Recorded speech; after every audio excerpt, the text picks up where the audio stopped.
waxaa adduunka dhibaatooyin runtii fara badan ku hayay cudurka coronavirus ama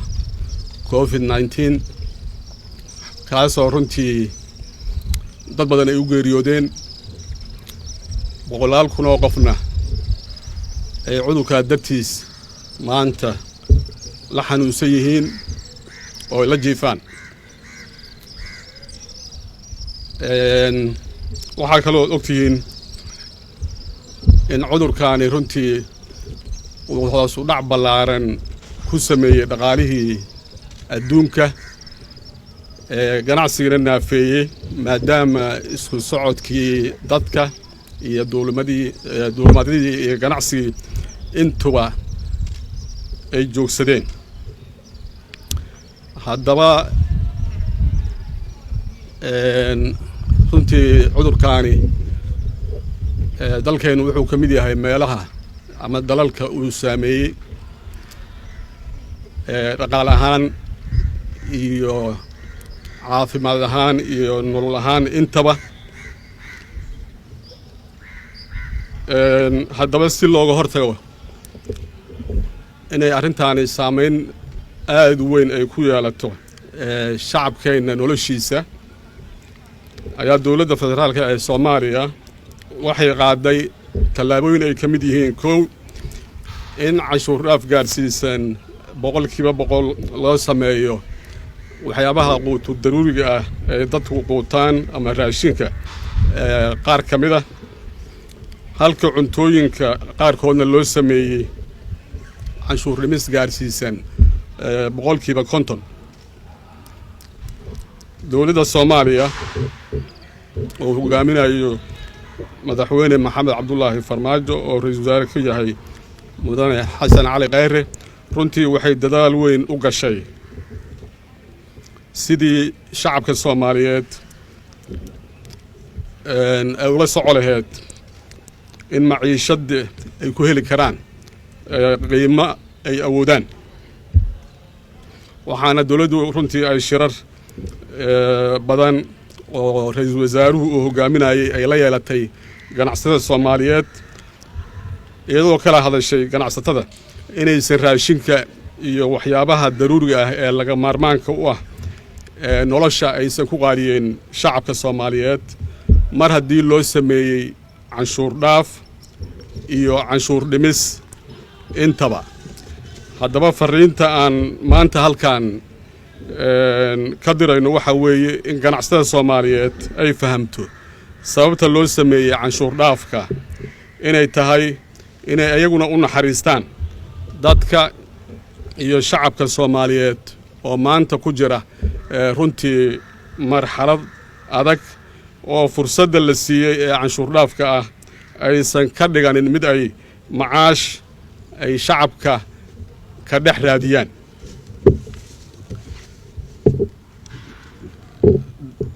runtii waxaana soo gaaraya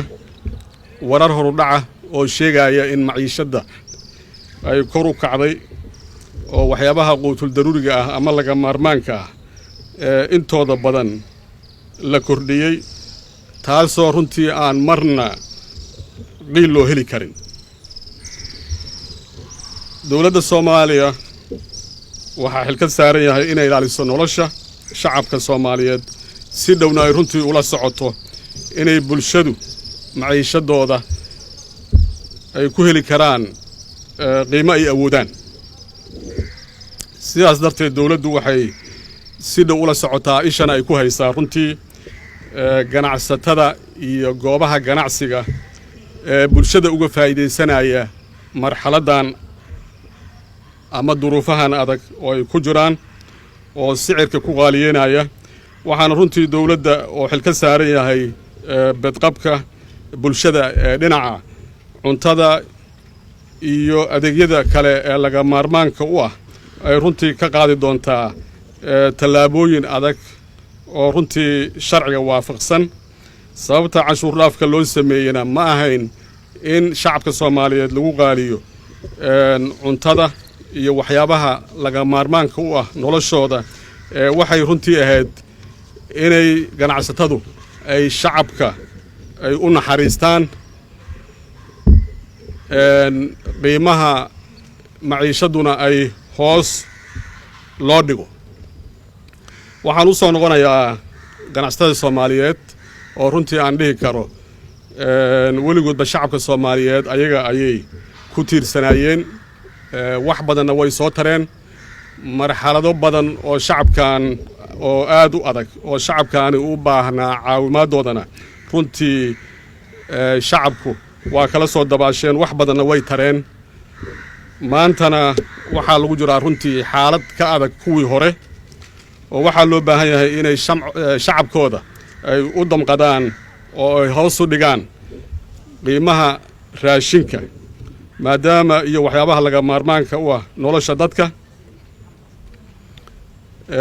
ganacsatada runtii shacabku ayaga ayuu mar walba ku baxsan jiray hadday noqon lahayd taakuladooda iyo hadday noqon lahayd caawimaadooda shacabka Soomaaliyeed intooda badan ayuu ka heli jiray maantana waxaa laga doonayaa inay shacabkooda u damqadaan u naxariistaan u turaan shacabkooda waxaan kaloo rabaa inaan halkan uga faa'iideysto maadaama uu istaagay runtii wax badan ay istaageen oo nolosha iyo ganacsiga iyo dhaqaalaha intaba muxuu ahaa saameeyey waxaan rabaa dadka Soomaaliyeed oo runtii noloshoodu inta badan ay ku xirreed xagga dibadda waxyaabaha laga keeno 90% in runtii dhibaatadan loo bedelo fursad oo shacabka Soomaaliyeed runtii oo Ilaahay ku manaystay khayraad kala duwan hadday noqon lahayd xag beer iyo hadday noqon lahayd kalluun iyo hadday noqon lahayd xoolo intaba in shacabkeenu maanta ama ganacsatadeennu ay yihiin ganacsato runtii hal abuur leh oo runtii ganacsigana ku fiican maanta ganacsatada waxaan ka rabnaa iyo shacab dadka Soomaaliyeed intaba inay ku tartamaan wax soo saarka gudaha inay ku tartamaan shaqo abuurka sidii dhalinyarada shaqo loogu abuuri lahaa inay ku tartamaan runtii sidii khayraadkeena dihin ee dalkeena yaala looga faa'iideysan lahaa oo dhibaatadaana fursad loogu bedeli lahaa gaar ahaan xilligan Google lagu jiro in wax soo saarka gudaha la kordhiyo gaar ahaan dalagyada dalkeena sida galeyda iyo masagada iyo qudaarta iyo muxuu ahaa dhammaan in aad loo kordhiyo ayaan ayadana muxuu ahaa ganacsatada iyo shacabka dhammaan u soo jeedinayaa oo muxuu ahaa fursadahaas jira runtii laga faa'iideysto waxaan kaloon runtii maadaama bishii Ramadaan ayna soo hayso waxaan ganacsatada runtii mar walba uga mahad celinayaa sida shacabkooda ay ugu turaan ay ugu naxariistaan bishaas barakaysan ee Ramadaan oo ah bisha runtii khayraadkana la laabayo oo runtii acmaal badan la doonayo oo muxuu ahaa saalix oo wanaagsan in la sameeyo inay shacabka ay ballan qaadeen inay shacabka u naxariisan doonaan oo runtii ay muxuu ahaa ay haddaba gacanta ku hayaan barnaamijyo runtii shacabka Soomaaliyeed qaar ka mid ah ama intii la gaari karo ama dadka dayarta lagu afuri doono ayagana waa uga mahad celinaa waxaan rabaa shacabka Soomaaliyeed runtii inuu arrintan uga gudbo midnimo iyo iskaashi iyo wadajir isla markaana shacabku istaakuleeyo waxaan kaloo soo jeedinaa in arrintan looga gudbo ilaahoo loo noqdo iyo in la badiyo istighfaarta iyo alla ka cabsiga in Ilaahay naga dulqaado waxaan kaloo runtii shacabka Soomaaliyeed ku boorinayaa inay qaataan talooyinka wasaaradda caafimaadka iyo dhaqaatiirtu ay soo jeedinayaan iyo culimaadudiinka intaba sababtoo cudurkaani wuxuu leeyahay ka hortag marka shacabkeena maanta wuu saameeyay dad badanina waa runtii intii dhimantana Allah u naxariisto dadka shacabka ah maanta haayana Allah bogsiyo marka inta uu dad badan naga galaafan lahaa waxaan runtii shacabka ku bogaadinayaa in la qaato talooyinka caafimaadka kulli ayaga idin faahfaahin doona horena idinku faahfaahinaya intaas in la qaato talooyinka caafimaadka ilaahayna la tala saarto la isla kaalmaysto si looga baxo dhibaatadan si wada jir la iskuna naxariisto ganacsatadana waxa weeye fariinta ugu dambaysa waxa weeye maanta waxa la joogaa xilligii aad shacabkiina garab istaagi lahaydeen waxa la joogaa xilligii shacabkiina idin baxsan lahaa marxalado badan oo kala duwan waa ka soo gudbiseen laakiin tana ugu qatarsantaan maanta waa imtixaankii ugu dambeeyay marka si imtixaankan muxuu ahaa looga gudbo ilaahayna in la tala saarto idinkuna inaad maciishad ku qaalisaan shacabka iskaba dhaafi waxa weeye waa qof walba waa inuu xoolihiisa bixiyaa waa in shacab maanta dad badan ayaa muxuu ahaa oo danyara oo ku noolaa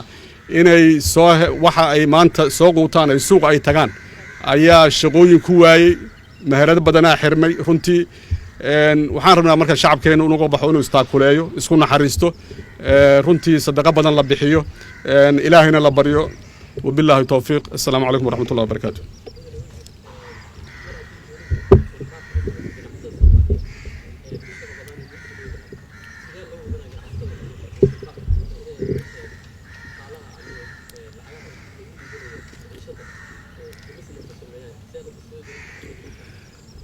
arrintaas waxa weeye dawladdu isha ayay ku haysaa waana la socotaa waxaana hadda noo socda oo aan samaynay laga bilaabo 16kii bishii Maars markii lagu dhawaaqay in duulimaadadii iyo joogsadeen iyo muxuu ahaa oo dalku uu galay xaaladan aan la isu socon karin wixii ka dambeeyay wixii ku soo kordhay maciishada waxa dawladdu isha ayay ku haysaa gaar ahaan wasaaradda ganacsigu si dhow ayay la socotaa arrintaas ganacsataduna waxay leeyihiin gudiyo runtii arrintan u abaabulan waxaan rajaynaynaa arrintaas in runtii aan guulo ka gaari doono biidnillaahi alkariim in gaar ahaan inta lagu jiro bisha Ramadaan iyo inta dhibaatooyinka lagu jiroba in ganacsatadu ay deji doonto maciishada waana lagu la xisaabtami doonaa runtii raashinka boqolkiiba boqol midka lagu sameeyay canshuurta laga dhaafay iyo kan lagu sameeyay canshuur dhimista boqolkiiba 50 iyo dhammaan waxyaabaha daruuriga ah shacabka Soomaaliyeed waana lagu la xisaabtamaa ganacsatada ayagana waxaan rajaynaynaa biidnillaahi alkariim inay isxilqaamaan kaalintoodana way bixi doonaan arrintaasna shirar ayaa nooga socda